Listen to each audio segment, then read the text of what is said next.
Mungkin anda kenal Subaru Wagon yang gila ini. Inilah family Huckster dari Gymkhana 12.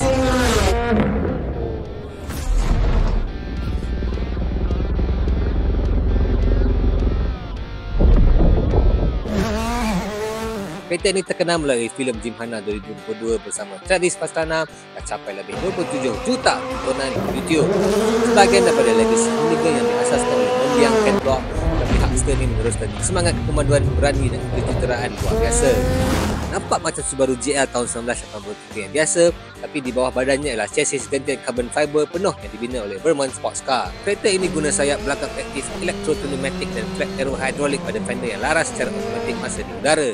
Suspensinya pula jenis long travel Regal Competition dengan differential khas di tala dan aksi ekstrim Pastrana.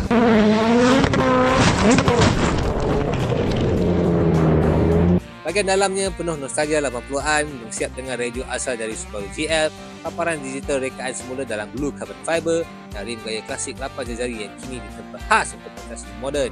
Nampak kereta ni depan mata di Tokyo Mobility Show 2025 memang luar biasa.